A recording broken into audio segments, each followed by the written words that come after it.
What's up guys, FLOWSHIZZLE here, and this is your Viper main's guide to ICEBOX. Now, I kinda know what you're thinking. How can you be both an Astra main and a Viper main all at the same time? And to answer that, I kind of have to say that I'm actually more of a controller main. I play Astra on the maps that she's viable, and I play Viper on the maps that I think she's the strongest. With the current map pool being 7 maps, it's pretty much as close to even as possible, so I'm gonna give myself a little leeway there. I recently made a video where I released why I play Viper over Astra on a few select maps, and ICEBOX is definitely one of them. Its open areas allow you to fully take advantage of Viper's wall, as no other smoke agent can quite do it as well as her. This video was recorded on stream, and if you ever want to catch out any of my gameplay, or just interact with me in general, make sure to drop a follow, as well as hit the like button, and don't forget to subscribe. Now, I also want to preface that a lot of these lineups I didn't necessarily learn on my own, and for the ones that I didn't create, in the case that I do know who did, I will be putting their socials in the description below. And now, onto the video. So, everyone on YouTube has been asking me a ton about how to play Astra on these other 3 maps. I like playing Viper more. All of it is from a ranked perspective, and the fact that I think ranked relies on solo controller, which is why I like the fact that on Viper, I seem to frag out a little bit harder than on Astra.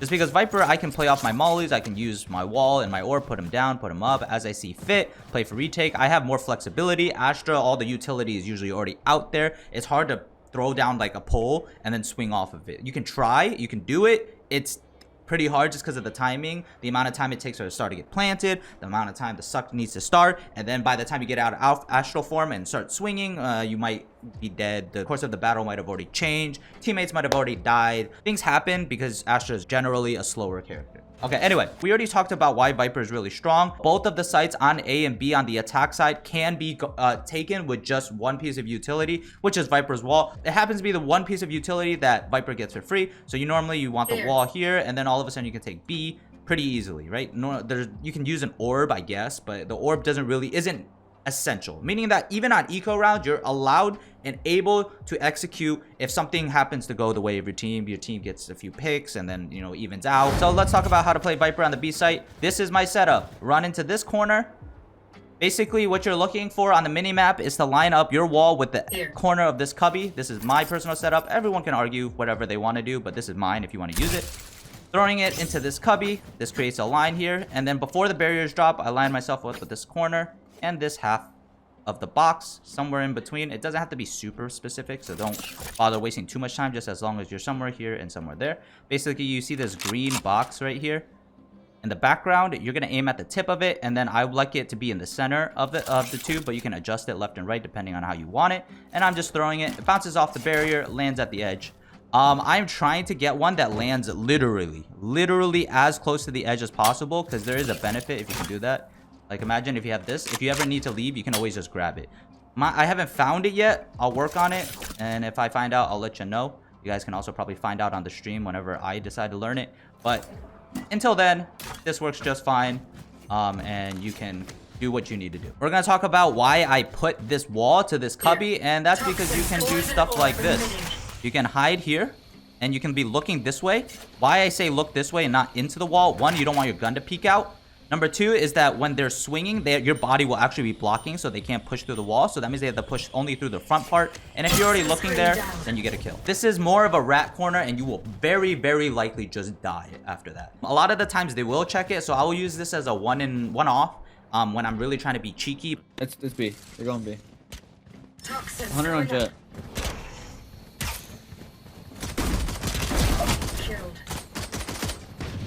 One enemy remaining. Alright, so now the question is, how do you play? Well, there is a bunch of ways depending on what you think the goal of the round is and what your job is. In cases on eco rounds and when I'm straight up just feeling it, I'll be peeking and I'm down to peek. And the setup allows you to be aggressive. So let's kind of explain how to be aggressive. 1, you can either just be holding for the wide swing. And this is really good, like I said, against pistols, because with the range, you can really play with a Vandal and you can get for the headshots, and they'll have a hard time killing you before you kill them, as long as your aim is on point. Now, how do you kind of use this if you're starting to get overwhelmed? What I like to do is, even when a Sova drone is up, I'll pop both of these. And then I can hear the Sova drone. The Sova drone will likely see absolutely nothing. And then maybe a few seconds in, I let the enemy team push out a little bit out of B main. I'll drop just the wall and I'll literally be sitting here. This way, I can get a really surprise one-off angle on a one-way with this orb, get a bunch of kills, and then if the orb is still up, if you peek early, obviously I'm talking, the gas will still be up. You can always pop the wall up again, and then you can kind of play off of that. You can always molly one of the chokes if needed, but keep in mind, if you looked at how the orb was, because I'm peeking this side, the orb covered this much, no one can actually from the left trade you.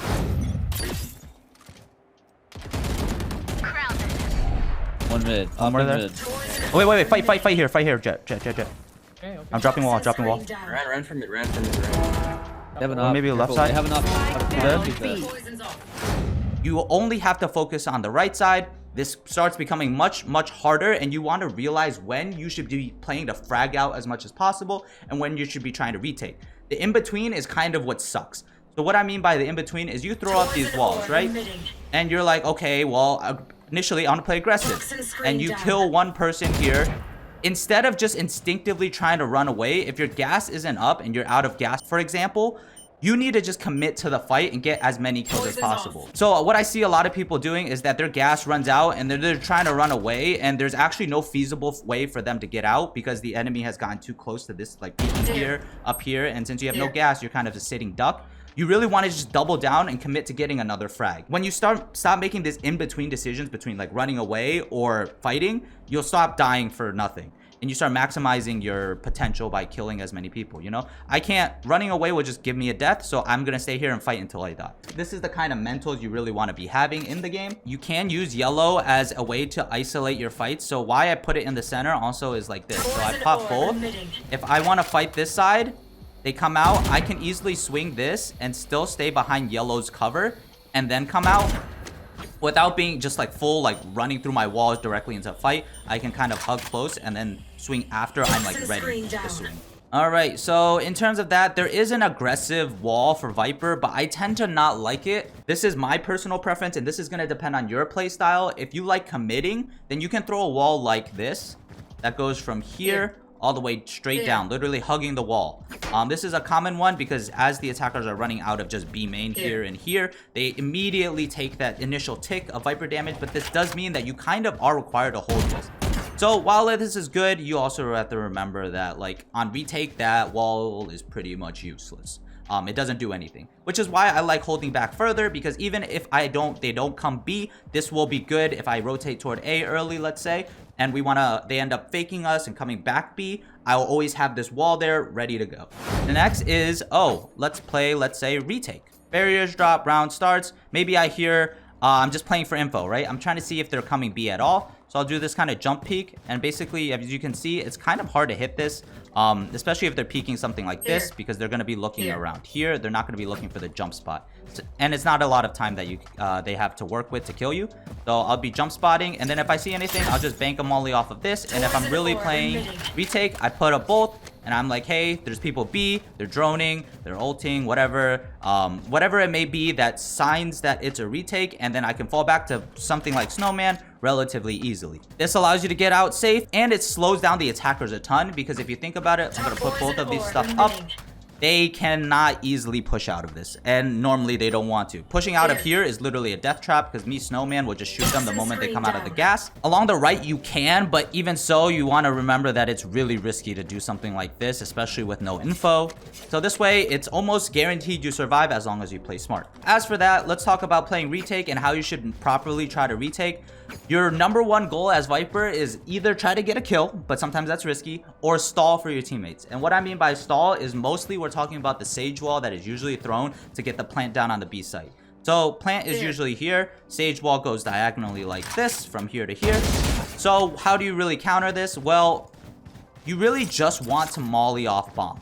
Now, it's very hard to molly off bomb when they've already walled, because there's no easy lineup from Snowman that really hits the plant spot. There's one from sight. If you go to the double box right here, I believe this was brush, but I've seen a lot of people do it. Something like that. You aim at the bottom of the like little K thing, and it'll bounce over, land on the plant spot. They can't plant anymore. Now, why this is really important is because if you can do it after they put up the sage wall, guess what? They can't plant while the sage wall is up. You now stalled the bomb off. Now you can break the wall, and now when they try to plant after the molly has disappeared, it's much harder because there's no longer a sage wall there. So trying to bait out the sage wall is really, really strong. And then delaying it after. So like they throw up the sage wall, pretend you're already here. You pop the molly. Now they threw up the sage wall to try planning. Oh, they no longer can plant. You break the sage wall. And then now not only have you stalled them off, your teammates have rotated in. Now your teammates can play for this. And it makes it really awkward because they can only really plant like right here safely. Everywhere else, it's kind of not safe. So this is your kind of job on Viper. This is why Viper can solo on B, because you can play that retake, you can play that aggression, and you can also play retake very, very well with stalling with molly. Snowman is hard to retake from if they do well to take site. That's not completely true because look at my setup. Towards an orb emitting. So realistically, they don't really have anywhere on site. If you have people on site and you there and then you're Snowman, this is like not a lot of space for the attackers to really work with to defend. And they've been pushed back pretty much just to yellow. And with this, you can keep the orb up. And when you run through, like, oh, we're retaking yellow, pop flash through this or just double swing. And then you can kind of fight just back yellow first. And then when the gas goes down, then you can fight B main. So you kind of separated it into 2 chunks on the retake rather than like imagine you didn't have anything, right? And then as you're running up, you're getting shot from here, here, here, here. But now, because of it, I can only get shot from back sight, from the people I'm fighting pretty much. And then after it goes down, I can literally just fight the people in B main. And you can even keep the orb up. Sometimes you don't even need to do this. Once you've taken yellow, you've essentially won because you throw up this one way. You can watch both of these sides. Literally, one person could be stationed here. And they have no way of getting and watching the spike. So that's really good. Let's go to the A site and let's kind of talk about how you should really play A site. On the defense, I normally don't think A site is the best site to play just because I think she has so much potential at B. Why put her on the lesser site? When A site works a lot better for the other agents. And what I mean by the other agents is I mean like duelists like Jett and Reyna. They have so much potential on the site for getting picks. We all know the Jett operator here that holds bottom A main. We know having Jetts here, peeking belt. We have Pipes aggression from Reyna or Jett, you know. You'll see that there's like so much wiggle room for duelists to get frags and get out that it doesn't really make sense that you want to stack a Viper there. It's harder to do that on B. It's easier to do it on A. But in the case that your team is struggling to defend A, which it happens, how should you be able to help? If you come to your teammates, you can throw this kind of like, I want to say a little rat wall. Basically, you want to leave this little space right next to generator.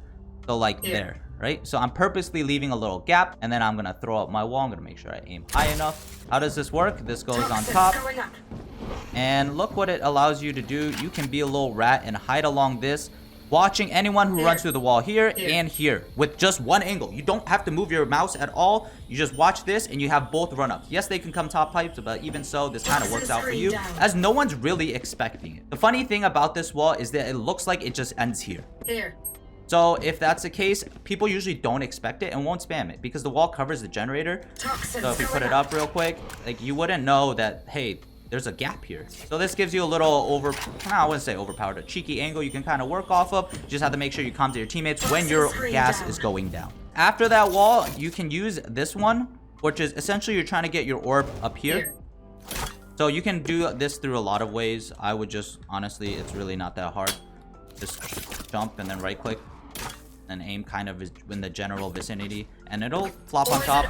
This allows you to kind of fight down here. It makes it really hard for any of the attackers to really push through because it's a one-way, as well as the fact that like they probably won't kill you and you can adjust between holding this and then if they're pipes, I'm gonna slide back to the left so that this angle is covered by the orb and I can look up pipes and I can easily back up while only staring at one corner. Not to mention you can always drop mollies, forcing them kind of out of maze or really to wait it out. Like I said, A site isn't usually the best spot for Viper because of the giant advantages you get from playing her on B, but you can play her on the A side. So let's talk about how to like retake toward A, because trust me, you're going to need to know this because this is literally a life of Viper. Playing retake while being on the B site, knowing 90% of the rounds are going to be on the A site. Most of the time I'll try to rotate through Snowman because that's usually where I'm closest to if I don't hear any noise B main. Run through here. This is what I mean by pathing properly, because if you pad this way, you're going to get spotted from like top 410 around here. And you can't obviously, you're not going to see anything. And then when you're here, you're dead. So when I path, I kind of path like this and slightly and until I get close enough, like around this area where the red line is. And then when I swing out, I can actually see them. So that way it's actually at least a fair fight. Rather than this where they see you the entire time you're running up. I'm swinging to the side to swing in, so that way I don't get picked from that, something like that. Next, you're also, after you've checked this, you want to kind of check for top nest, because a lot of players like to sit top nest. You might get a free pick. If the Viper wall is up, you can still see over the wall into nest, so it's worth to definitely give it a check. But you kind of want to do it safely, as you can get shot from bottom mid. A lot of times there's not really a mid player or the timing isn't really lined up, but after you check this, you definitely want to make sure you check down mid, make sure there's no flank coming in, and then you can proceed on with the retake. Unless you know that nobody is lurking, then you can just commit to the site. As for mauling the spike, you kind of just want to aim for like this area. You just aim for the white part, and then you can kind of molly the plant.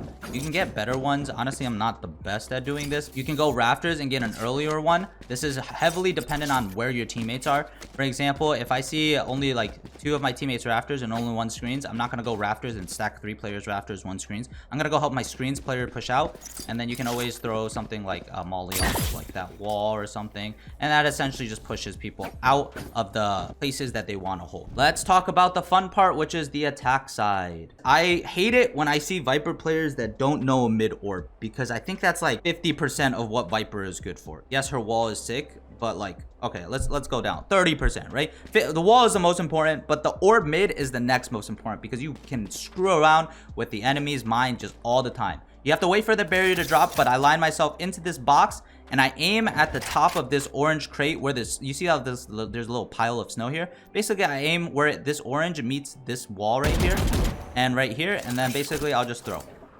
It'll bounce and land, and this covers everything in mid, allows you to cross toward 2. I've kind of explained why this orb is so good. When this orb isn't up, 1 mid defender is all you need to watch 3 different angles. You can watch the mid push through the boiler, you can watch the under 2 push, and you can watch running up 2 just by holding mid. This orb shuts that down and forces the defenders to really need to stack more players or to shift players toward mid to make sure that it's not being abused. What I mean by this is, let's throw it up. Now I need a player here, boiler or close mid, to watch for the push through the smoke. I also need someone watching the under 2 push if they decide to walk through the gas. I also need someone to watch inside of tube just in case they walk across the tube. And that's just with 1 orb. You can use the orb on the executes on site, but I tend to find it being a little unnecessary. It might make your sight hits a little bit stronger, but this orb in the middle allows you to play more flexibly so that you can rotate between without getting shot from under tube or any mid pushes, and kind of extends the usefulness throughout the round instead of just kind of huddling it in one area. Do you think it's a must to learn a few lineups? Honestly, no. I want to say it's a must, but it definitely helps. You should probably have a few. I'll show you a couple that are really easy. In general, I don't think you should be holding lineups for post plant unless you have with reasonable assumption that you can win the round off of it. What I mean by this is a lot of the times I see in lower elo, people kind of just playing for post plant right after the spike is planted. And that's so dumb, because no amount of you playing your mollies properly will stall the spike for the entire duration of the spike. So basically that means you have to ensure that, hey, the round timer has gotten long enough that these mollies will win the round. But in the case you can't guarantee that, then it's better to help your teammates defend the site, because you don't need post plant lineups if you just kill everybody. Logic. We're gonna kind of show how you would execute on each of the sites. Let's talk about A first. We're gonna swap it up. We started with B for defense. We'll start with A for the attack. And this one's really simple. You just aim for the wall. In my opinion, I like blocking off screens because too many times my teammates have died from a screens player. And I'll just throw the wall something like this. Aim up, just make sure it hits the top of the screens, and you can just throw it like that. Toxins going up. Cuts off like this. Careful if you really want to be they can have a kind of like edge, but you have to see, like, while this is an edge, it kind of is risky because you only can stand on the back half, and then the Viper gas will start blurring your sight just getting close. So it's pretty solid, does the same thing. I don't like doing the bottom one, although it can work, like I've seen this one.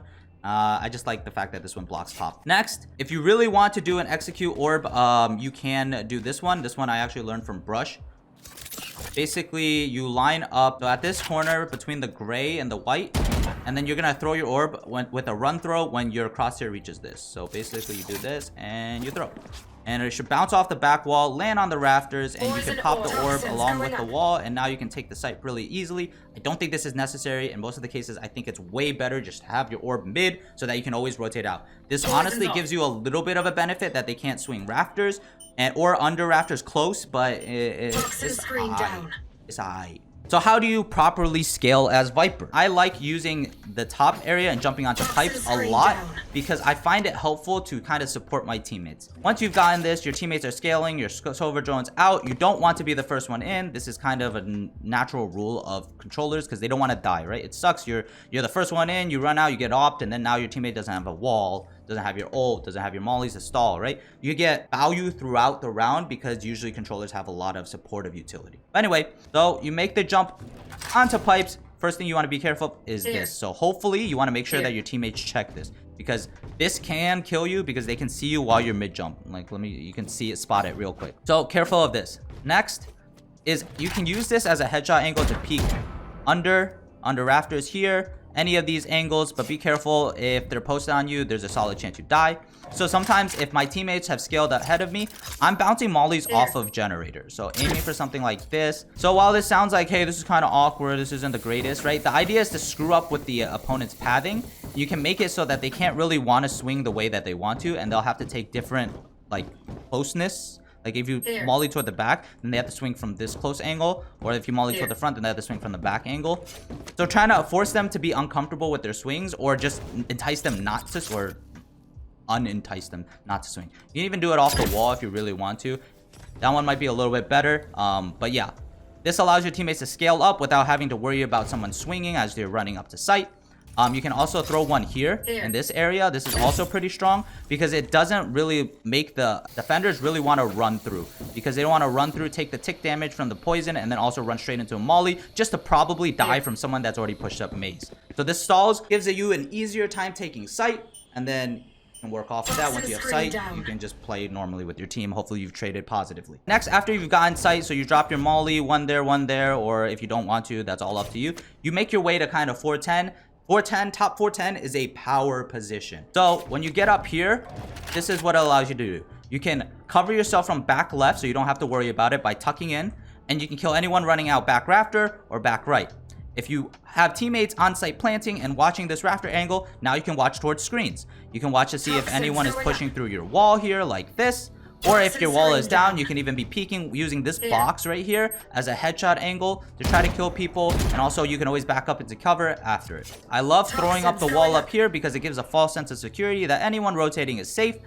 Now you drop the wall and then you get this angle down into boiler as defenders from B are rotating here. A lot of the times I just get a pick off of someone just literally not thinking because I am always aware of this. I hate dying to this angle rotating from B. So I make sure I path right, or I make sure that make sure that your feet aren't showing because you can get just free chip damage or just a free kill on anyone holding. Next is ulting. So if you're gonna ult on the A site, a lot of the times I'll try to save my ult for top 410, or I'll just ult around this area. This covers this general vicinity and makes sure that you can kind of get the spike down really easily and you can play kind of near the spike. But this one is a cool one because it allows you to get a verticality angle on anyone pushing through the bottom, and it's really like no one really like clears through the Viper ult looking straight up. So this kind of gives you a free, almost a free kill in a lot of cases. Oops, sorry.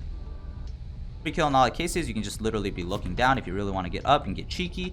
And then you can always zip out if you need to, zip in, all of this stuff, be quiet. There's a lot of playmaking potential with doing this. As for some default mollies that I would just recommend learning on A, the first one is you just get to the edge of this yellow line. I know it's not a corner, it's rounded, just kind of close. And you're going to aim kind of around this slant, and you right in the lighter gray area, and then when you aim there you just want to shoot. It's gonna land near the green boxes and cover the default plant that is in this tucked in here. This isn't really the best plant. It's good for mollies, but because of the way this works, I wouldn't recommend planting here just because you can see there's no real way to defend it unless you have maze. You can't be peeking it from jail or any backside. So the better plant is usually under the rope because you can watch it from more angles. As for a molly that goes and hits under rope, I would just recommend going to something like here and then like aiming at the light and then run. And then when you're about to hit the wall, you just shoot. And it'll bounce off the back wall and land in the general area of the spike, and that works perfectly well. And then you can kind of use those two to stall plant. It's what's really nice about this. The second one is that after you shoot it, you can just hop out to belt and you can wait till your molly fades and then you can peek after it to kill anyone on the spike. So In essence, with one agent, you saw the spike for the first molly, you saw the spike for the second molly, then now your body, like your actual physical being, now stalls the spike for the third. So that's assuming you die. But if you get the kill, then great, you know? So that's why one agent has that so much stall potential, and you can really screw with someone who's trying to stick that spike in like a one-on-one situation. So let's talk about how you go B. Now, a lot of people think you just throw your wall, and if it hits this, you're fine. That does like almost a good enough job. I want people to take a little more caution and specification in how they throw this wall, because there's slightly added benefit from throwing it properly.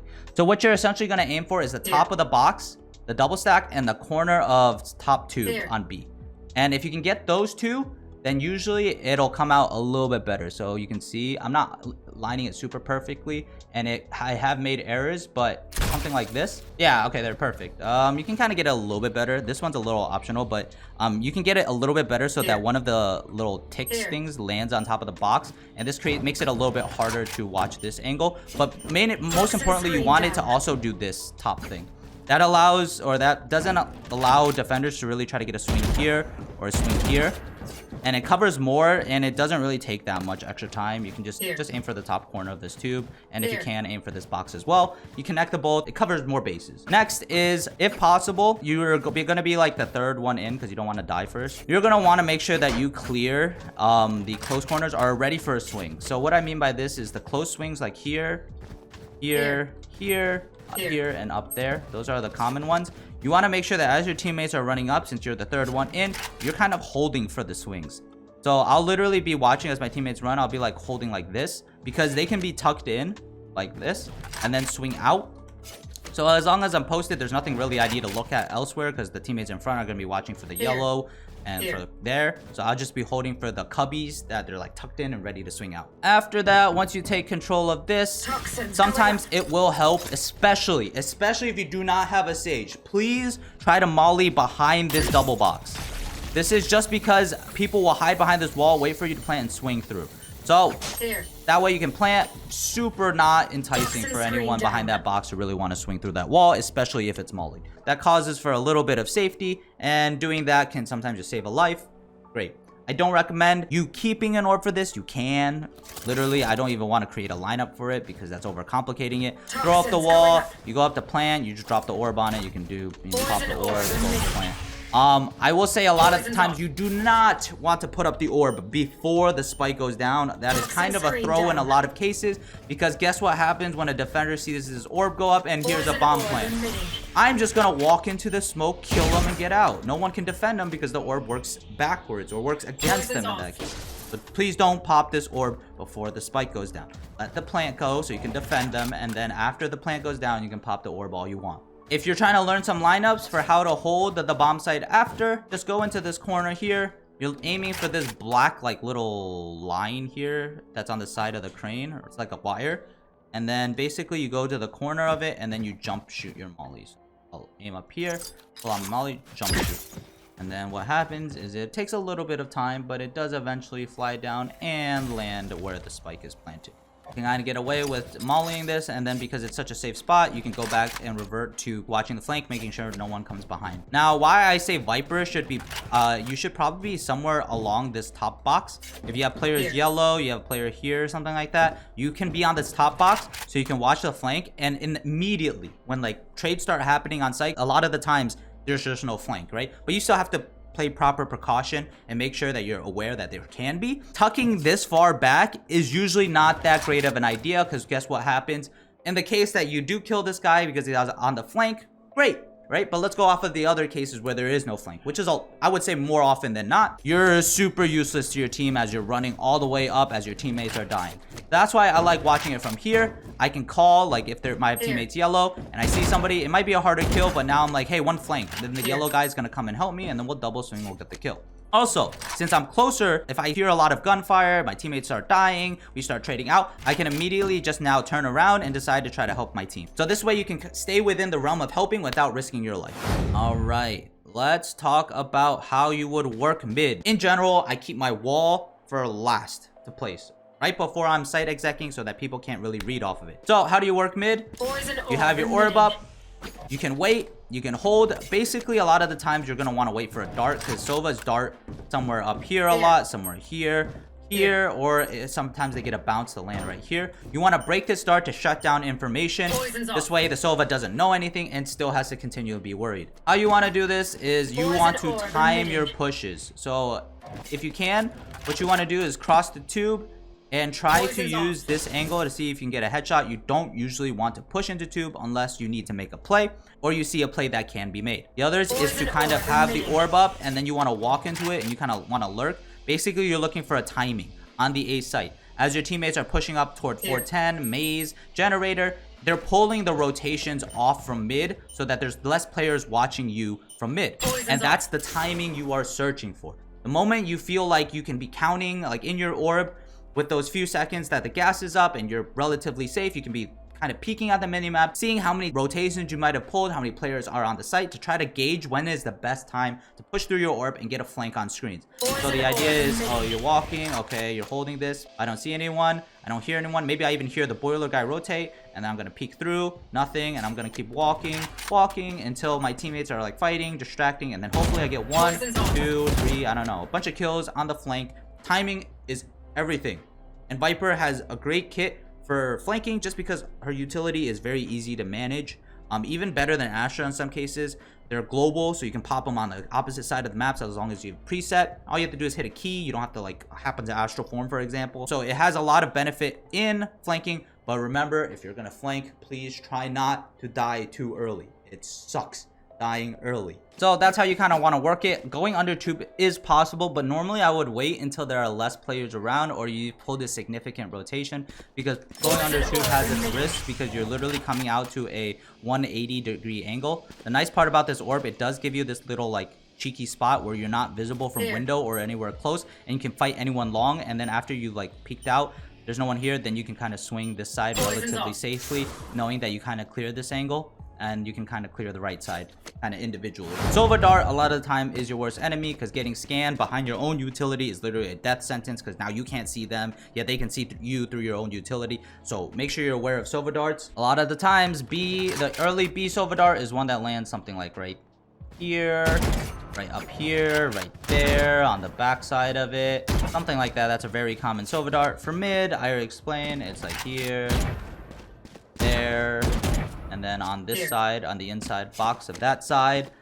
And then on A, a lot of the times there's an early one here or here, there or there, up there. Popping these Sova darts early is really good. And then when you're hitting the site or retaking, there's pretty much one other dart you need to know, which is pretty much this one. That's the common dart. The B site common dart is something like here.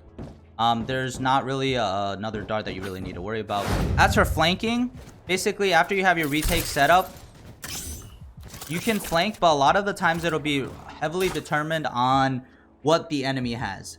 So you can count and you can decide based off of certain things. One is, if you're ready and you're feeling good, you can one-on-one someone. Even though someone's watching the flank doesn't necessarily mean that it's not worth to go and fight them. What I mean by that is that, like, if your teammates are trading properly or trading well, you're gonna realize that flank is gonna become easier to do. What I mean by this is, like, for example, you have 2 on A, right? And they're rushing A and your teammates get 2 for 1. So meaning that it's a 4 on 3. Generally, what happens is the flank is no longer watching flank. They're helping their teammate push site now. Because you just lost you lost 2 players, only traded for 1. Guess what happens? You feel the need, I need to support my team because otherwise it's gonna be a 2 on 4. So now the flank comes more into play because, oh, this guy has probably left. Now I likely have a round winning play. I can now just start flanking. Times when there's like chamber, and I don't like as much flanking because chamber has a slow, like an alarm bot here or something. And then he has maybe an alarm bot like here or like here. And the thing is, with it being there, you're alerted so early, it doesn't help as much. You can make the argument that, hey, if we're up a man, like the 2 for 1, then you can still do this. But in general, because of slow actually physically slows you, it slows down your flank as well as alerts them early. It generally isn't worth it. If you really want to get cheeky, although I don't recommend it, you can kind of do this thing with your wall, which is before I said the wall that I don't like, something like this, right? So then I'll purposely throw like a wall, like for example, if the chamber's alarm bot is there, which is actually kind of a common place for alarm bots to be, I mean not alarm bots, the trademark to be placed, because it can get here and here. You can purposely throw a weird wall. This is off of the assumption that you don't think they're gonna rush, so I'll like throw something like right here, right? So then that way I can kind of, I know that eventually when I lurk, I can use my wall to get past that one trademark, and they probably won't expect it. So these are kind of things that you can think of, thinking outside the box a little bit. Screen down. It does the same thing. It's not the best wall for holding, but it obviously isn't a terrible wall, and you can use it to defend B site if they do come rushing, but also you can use it to flank. So that those are the times where I'll feel comfortable doing that would be something like they've gone A literally 8 rounds in a row, and they've now the couple times they came B, they got shut down. So I'm not even gonna like, I'm not too worried that they come B. So then I'm gonna be like, all right, I'll risk it and I'll throw this wall instead. It's hard to read because they don't think anything of it. Just make sure you don't throw it off right off the rip.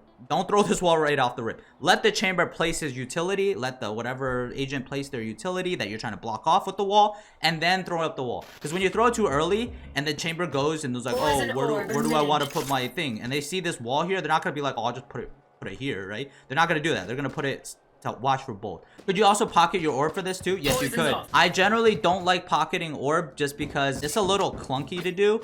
I think sometimes if I'm pocketing orb and they rush, I feel real bad. You can do that though. So for example, we're trying to pocket orb, right? So we can use it to cover the chamber trademark. I'll do this and then I'll wait here. Do I hear a Sova drone? Do I hear anything? No, don't really hear anything. Okay, then probably not. Then I can pull out my gun and then walk. And then I can keep it to do that. But if I hear something, now I can be like, oh shit, wait, they actually are coming B. Then I do that. Toxins going up. You know, you could go back to your normal setup and then you're all set. So let me kind of like counter the wall that a lot of people like, and they like throwing this wall that goes like from here where I'm standing to like here. And this because it covers this. I don't like that as much because I feel like, let me kind of throw it. This does its job, but what I don't like about it is it allows people to travel between B main and yellow freely. Because with this orb up, it's pretty safe to do this, right? And so when you're fighting, you're likely fighting also the people who are back here, and they're not going to take that damage. Now, the wall I throw means that if they want to help their teammates, they have to take that initial tick here, right? With the wall here, that means they take their initial tick back here, which is in like most of the case useless, right? Because by the time they're like, oh, I take the tick damage, and then all of a sudden I'm running, my health is back up. So it's like, I'd rather it be more prevalent to where exactly you're about to take the fight.